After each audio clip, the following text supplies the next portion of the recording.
अंजनी सुत हनुमंतराया, गुणाईनंदन श्री संत योगीराज निवृत्तीनाथ महाराज आणि माझ्या माता पित्यांना आणि माझ्या गुरूंना नमस्कार करून बसलेल्या मायबाप श्रोते मंडळीच्या चरणी नतमस्तक होऊन जशी मला हनुमंतरायाने योगीरायाने बुद्धी दिली तशा प्रकारे कथा लवकर लवकरच सोडवतो. महाराज अजिबात चिंता करू नका, काकड्याची वेळ होऊ देईना, कारण पुढचे अजून काही आहेत आमचे.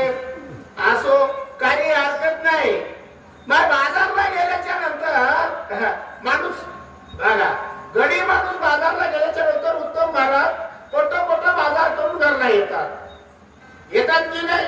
आणि जोड गेल्यावर वेळ लागते. कधी न जाणारे माणूस संतोष महाराजांना सांगितलं ना, कधी न जर गेलं ना त्या गावाला तर माणूस फिरत असतोय महाराज, जास्तीच फिरत असतोय की नाही.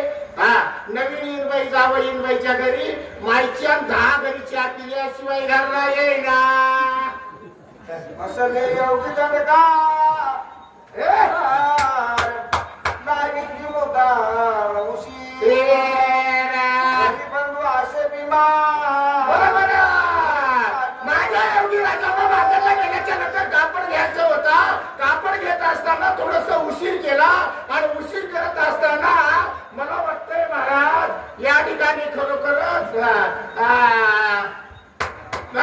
गाडीवान होता ना त्याला घाई घरला जायची का, कारण भाऊ बिमार होता. पहिल्या काळामध्ये भावावर भावाचा जीव जास्त होता की नाही. जास्त जीव होता. जावावर जास्त जीव होता की नाही.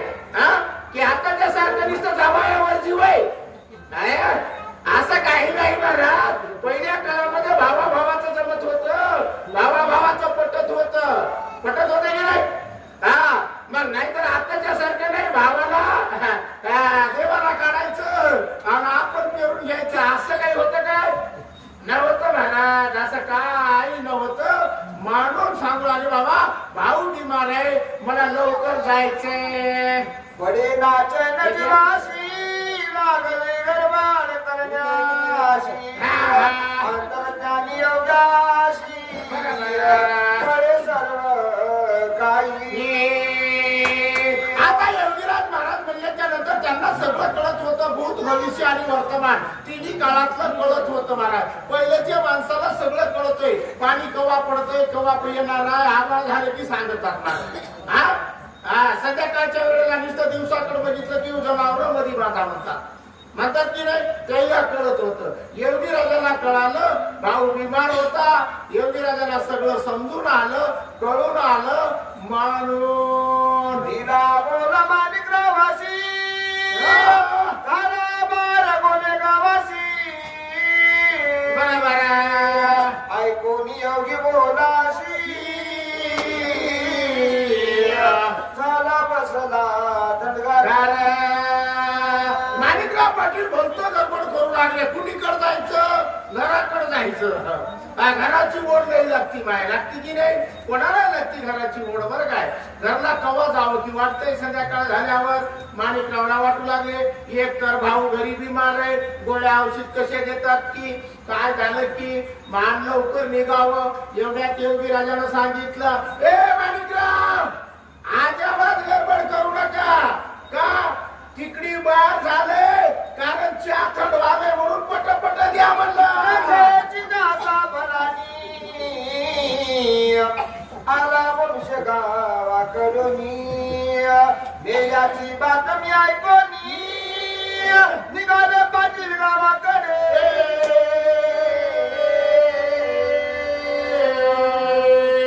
असं बरं एवढे महाराजांना सांगितलं की बाबा रे तिकडी गोलेगावाला बाहेर झाले नाही. माणिकरावाला कळून चुकलं. बाहेर मिळल्याच्या नंतर कोणीतरी असं होतं. मग माणिकराव खाली बसल्याबरोबर मनात विचार करू लागला.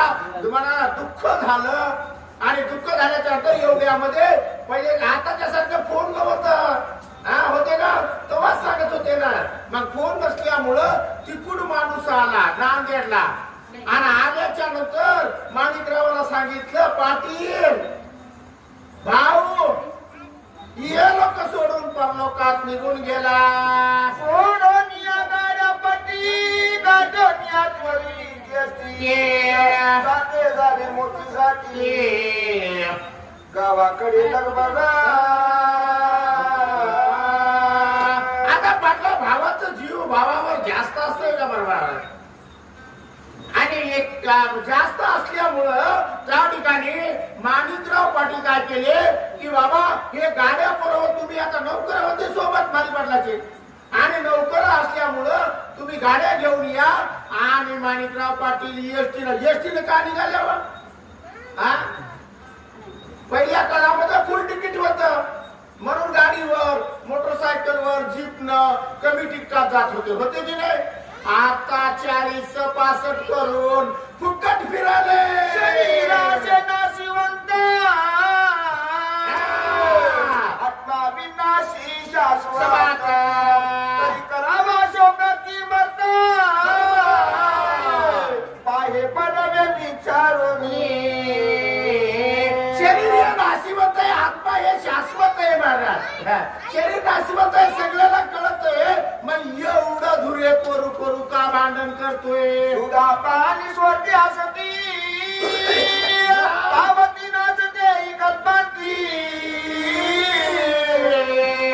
जे दिशाकार स्थिती बरोबर ते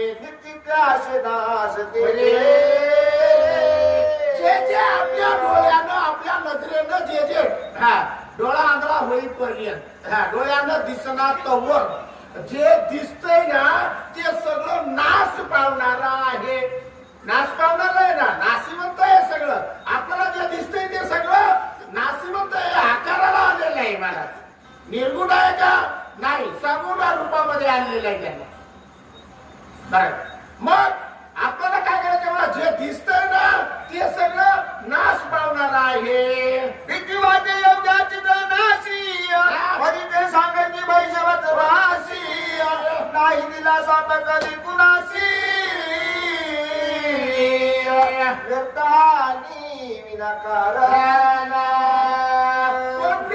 आतापर्यंतच्या साधूनं कधी कोणाला विनाकारण शाप दिले काय? आतापर्यंत कोण्याही पोथीमध्ये बघा महाराज, कोण्याही ग्रंथात बघा, 4 वेद 6 शास्त्र 11 पुराणात बघा तुम्ही महाराज, कोण्या साधूनं विनाकारण शाप दिला काय? नाही ना, अजिबात देत नाही. शाप बी देत नाही, काही नाही महाराज, आशीर्वाद देतात पण शाप देत नसतात. घडे घटना गोलकानी गंगाराम डांगेची पत्नी राबाई आणि दांडा गाई गाई गिरी महाराज वाटेवारा आजोबाला डांगे पाटलाची पत्नी पाण्यासाठी माय सकाळी सकाळी बारव्याला पाण्याला जात होते महाराज. जात होते की नाही? विहिरीवर जात होते, कोऱ्याला पाणी शोधून काढत होते महाराज, होते की नाही? आता काय झालं, त्या काळामध्ये महाराज माता भगिनी पाणी भरत होते. कोण भरत होत? माता भगिनी. पहिल्यांदा उठून पाण्याला जायचे, घडी कधीतरी जायचं, पण बाई माणूस अगोदर जायचं महाराज. माता भगिनी अगोदर पाण्याला जायचे. योगीराज पुढे एवढून पटकले आणि बाई पाण्याला गेली. आता जाईल का कोणी? आता जाईल काय? नाही बाबा, आमच्या सख्याचं लग्न झालं तसं बाई घरी आहे, सख्या पाणी भरायला पडके काढून दिले वाटेवर दिली कापर कुटीची मागणी बाई स्पष्ट इन्कार. आता डांगे पाटलाची पत्नी होती, पाणी आणण्यासाठी विहिरीवर गेली होती, परत घागर भरून येऊ लागली आणि येत असताना योगीराज रस्त्यात थांबले होते. आपल्या अंगावरचं एक उत्पन्न काढलं, आडवं टाकलं. कोण? योगीराजाने. आणि सांगितलं बाईला की मला 1 रुपये दक्षिणा द्या. द्या म्हणल्यावर बाईने देतो म्हणावं की नाही? हा. बाई म्हणली देना. का देनास? का तर उत्तमरावला नेऊन सोडावं लागतंय. आता केला हिराबाईनी पुन्हा बोले आठवत बाबांनी फडके बाजू सारून पायानी. अरे देवा, आली रागे रागे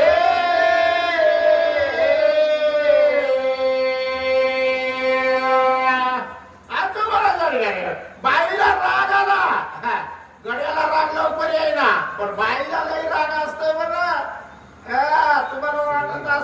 बाई हा. मी गेल्या गेल्या मला पाणी देते, मला चहा हातात देते हा. एखादी जर वाकडे शब्द बोलला रे बाबा की बाई एवढं राग कोणामध्येच नाही. बाई म्हणजे अग्नी आहे. मग याच्यासाठी बाईला राग आला. राग आल्याबरोबर बाईनं जे पितांबर माझ्या योगीराजानं टाकलं होतं ते पायानं बाजू लोटला आणि आदवा तद्वा बोलू लागली. निघाले मुखातून बोला हा, हा. औषधात तुझा होईल लोकप्रती सर्व नावा कोणी बोल योग्याचे आता त्यावेळेस आता दोघांमध्ये संभाषण चालू असताना सकाळी सकाळी आता 4 माणसं रस्त्यात असतात आणि आपल्याला नाही सवय घाण. कोणाचं जर चलू लागलं ना तर उगच जाऊन उभा टाकता मला उगाच बघत राहता. किचके पटार मुलीजवळ आता ही कोणच्या की कोणच्या कोणीच कोणाचं ऐकत नसतात मला. मग ऐकलं नसल्यामुळं आता सगळ्या लोकांच्या समोर माझ्या योगीराजाच्या मुखातून शब्द निघाला. म्हणजे बाबा बाई तुझ्या वंशाचं खंडन होईल.